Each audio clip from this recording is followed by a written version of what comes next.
Hello friends, data structure के concepts को implement करने की सीरीज में आज हम देख रहे हैं sum of squares of first n natural numbers. ये रिकर्शन की कैटेगरी के सीरीज हैं। रिकर्शन पे बेस्ड कई सारी प्रॉब्लम्स को हम इस सीरीज में देखने वाले हैं। इससे पहले हम sum of first n natural number का प्रोग्राम देख चुके हैं। आज हम देख रहे हैं sum of squares of first n natural numbers. तो आइए पहले हम समझते हैं कि किसी भी प्रोग्राम को बनाना, देखिए असली मकसद हमारे इस सीरीज का क्या है। हमें रिकर्शन तो मालूम है क्या होता है, लेकिन रिकर्शन की प्रॉब्लम्स हमसे अक्सर बनती नहीं है। तो यहाँ पर हम ये सीखने समझने की कोशिश करेंगे कि रिकर्शन की प्रॉब्लम्स को किस तरीके से बनाया जाए, उसकी अप्रोच क्या होगी। तो सबसे पहले स्टेप तो ये है कि हमें क्वेश्चन समझ में आना चाहिए कि हमें करना क्या है। तो हमें प्रोग्राम बनाना है sum of squares of first n natural numbers का। तो पहले तो हम समझ लेते हैं कि नेचुरल नंबर्स क्या होते हैं। हम सभी जानते हैं नेचुरल नंबर का मतलब नंबर जो 1 से स्टार्ट होते हैं, इंटीजर्स 1 2 3 4 इस तरह से इनफाइनाइट तक, यानी all integers starting from 1 are called natural numbers. अब sum of squares of first n natural numbers, यानी मुझे क्या करना है, सम करना है किसका, squares of first n natural number, यानी 1 square plus 2 square plus 3 square up till n square. ठीक है। अब n क्या होगा, हमें क्योंकि रिकर्सिव फंक्शन बनाना है जो ये काम करे, तो रिकर्सिव फंक्शन बनाने के लिए 3 स्टेप का फॉर्मूला है। यानी अगर आप 3 स्टेप समझ पाते हैं तो आपसे बहुत इजीली ये प्रोग्राम बन जाएगा। तो step number 1, step number 2, step number 3। Recursive problems को सॉल्व करने के लिए बहुत ही इजी अप्रोच है। आइए देखिए कैसे करते हैं। स्टेप नंबर 1, हमें क्या करना है, हमें एक फंक्शन बनाना है जो रिकर्सिव नेचर का होगा और वो कैलकुलेट करेगा n नेचुरल नंबर्स के स्क्वायर्स का सम।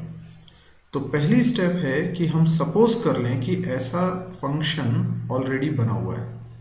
तो देखिए मैंने एक फंक्शन सपोज कर लिया सम नाम का, और उसमें हम पास कर रहे हैं n, और हम क्या जानते हैं कि ये फंक्शन हमें रिटर्न करके दे देगा sum of squares of first n natural number. अब आप सोचेंगे कि ये तो हमें बनाना था। यस, जो हमें बनाना है हमने उसी को सपोज कर लिया है। हमने सपोज कर लिया कि वो ऑलरेडी बना हुआ है। क्यों, ऐसा क्यों सपोज किया हमने, क्योंकि रिकर्सिव प्रॉब्लम्स को सॉल्व करने का तरीका ये है कि इस प्रॉब्लम का सॉल्यूशन रिकर्सिव नेचर का है, यानी इसमें फंक्शन खुद को कॉल करता है। और जब फंक्शन खुद को कॉल करेगा, यानी हम सम फंक्शन को कॉल करके ही इस प्रॉब्लम को सॉल्व करने वाले हैं, तो फिर हमें ये मानना पड़ेगा कि ये फंक्शन ऑलरेडी बना हुआ है, तभी तो हम सोच पाएंगे कि हम सम फंक्शन को कॉल करेंगे। यस, तो अब यहाँ पर मुझे मालूम है कि sum of n natural numbers actual में किसका सम कैलकुलेट करने वाला है। वो कैलकुलेट करने वाला है n स्क्वायर प्लस n-1 का स्क्वायर, है ना, प्लस n-2 का स्क्वायर, ऐसे करते हुए 3 का स्क्वायर प्लस 2 का स्क्वायर प्लस 1 का स्क्वायर। ये मैंने रिवर्स में लिख लिया। तो मैं ये कहना चाहता हूँ कि यहाँ पर एक एक करके 1 से लेकर n तक सभी नंबर के स्क्वायर का सम ये फंक्शन कैलकुलेट करके दे देगा। तो आप देखिए ये जो नंबर्स हैं 1 से लेकर n-1 तक, इनके स्क्वायर का सम अगर मुझे कैलकुलेट करना है तो मुझे मालूम है कि एक फंक्शन ऑलरेडी बना हुआ है सम नाम का, जिसमें हम जो नंबर पास करते हैं वहां तक के नंबर्स के स्क्वायर्स का सम करके वो रिटर्न कर देता है। अगर हमने ऐसा सपोज किया हुआ है तो ये इतना पोर्शन सम करने के लिए हम क्या लिख सकते हैं, सम n-1। अगर सम में मैं n-1 पास कर दूं तो क्या होगा, n-1 तक के नंबर्स के स्क्वायर्स का सम ये कैलकुलेट कर देगा, और उसमें अगर मैं ऐड कर दूं n स्क्वायर तो मेरा काम हो जाएगा। यस, इसका मतलब स्टेप नंबर 2 में हमें वो रिकर्सिव फॉर्मूला लिखना है जिसकी मदद से ये प्रॉब्लम सॉल्व होगी। तो sum of squares of first n natural number का फॉर्मूला हो गया n square plus sum of n-1। अब हमें मालूम है कि ये रिकर्सिव फॉर्मूला है, तो एन स्क्वायर में अगर 1 से n-1 तक के स्क्वायर का सम जुड़ जाए तो ये पहले n नेचुरल नंबर के स्क्वायर्स का सम आ जाएगा।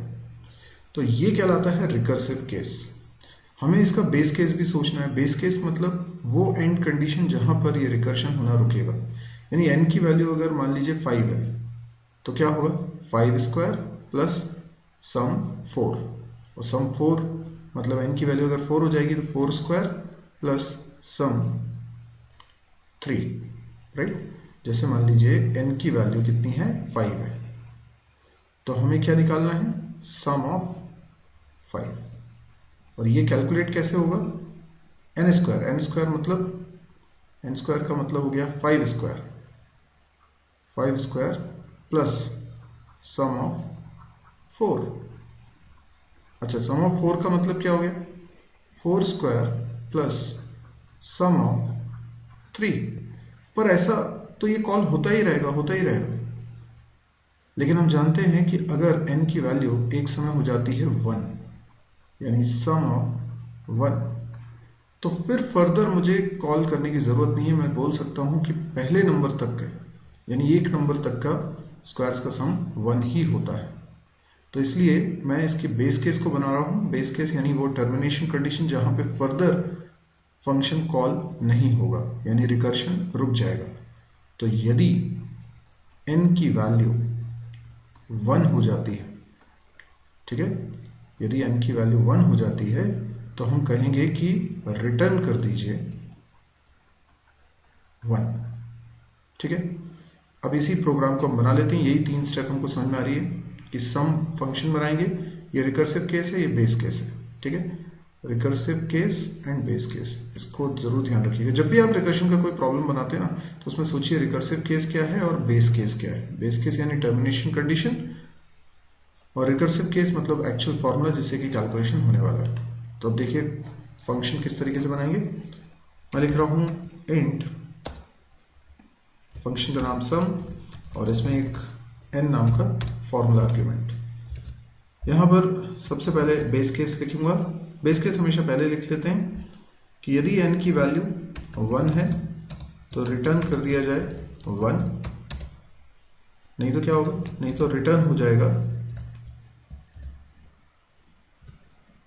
n into N. N square हम कैसे लिखेंगे, n into N plus sum of n-1, ठीक है। आई होप आपको समझ में आ गया होगा। ये फंक्शन हमारा बनके तैयार हो चुका है।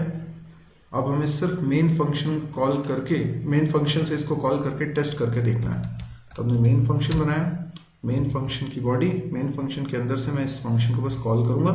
जैसे मैंने लिखा प्रिंट एफ %d, और यहाँ पे मैं सम फंक्शन को कॉल करता हूँ और मैं यहाँ 5 पास कर देता हूँ। मतलब क्या है, पहले 5 नंबर के स्क्वायर्स का सम कैलकुलेट हो जाएगा। ऊपर फंक्शन का डिक्लेरेशन करना है तो लिखेंगे इंट सम इंट। देखिए मैं इसको रन करके बता रहा हूँ, आप देखेंगे कि सम फंक्शन में 5 पास किया है तो ये रिटर्न करके देगा 55। 55 मतलब क्या, 1 square plus 2 square plus 3 square plus 4 square plus 5 square, ये कितना होता है 55। अभी अगर मैं यहाँ पे 4 पास कर दूंगा, ठीक है, 4 पास कर दूंगा तो कितना आएगा 30। Yes, 1 square plus 2 square plus 3 square plus 4 square कितना होता है 30। यस, तो इसका मतलब हमारे ये रिकर्सिव फंक्शन बनके तैयार हो गया। तो आपने देखा ये 3 स्टेप्स हैं, ये आपको समझ में आनी चाहिए। सबसे पहले हमें क्वेश्चन को क्लियर करना होता है। हमें पहली स्टेप में सपोज करना होता है कि जो फंक्शन हमें बनाना है वो बन चुका है, और उसी को हम दोबारा कॉल करते हुए रिकर्सिव केस बनाते हैं और हमारा फॉर्मूला तैयार। और एक बनाते हैं बेस केस जिससे हम तय करते हैं कि कब हमें फंक्शन को फर्दर कॉल करना रोकना है। यदि आपको वीडियो पसंद आया हो तो आप इसे लाइक कर सकते हैं। यदि आपको इस तरह के और वीडियोस देखने में इंटरेस्ट है तो आप इस चैनल को भी सब्सक्राइब करें। मेरी एक वेबसाइट है www.mysurgery.com, इसको ज़रूर से विजिट करें। इस वेबसाइट पे आपको मेरे सारे वीडियोस के लिंक प्रॉपरली ऑर्गेनाइज्ड मैनर में मिल जाएंगे। आप शायद मेरा एक वीडियो देख रहे हैं और ये किसी एक यूट्यूब चैनल पे रखा हुआ है, और मेरे और भी कई सारे यूट्यूब चैनल्स हैं, तो हो सकता है बहुत सारे वीडियोस अभी आपने देखे ही ना हो। तो यदि आपको पसंद आ रहे हैं तो आप इस वेबसाइट पे ज़रूर आएँ, क्योंकि इसमें सारे वीडियोस के लिंक आपको मिल जाएंगे। यहाँ पर आप कंप्लीट कोर्स कर सकते हैं सिस्टमेटिकली एक एक वीडियो को देखते हुए। तो C++, जावा, PHP, MySQL, data structure, DBMS जैसे कोर्सेज आप यहाँ से कर सकते हैं।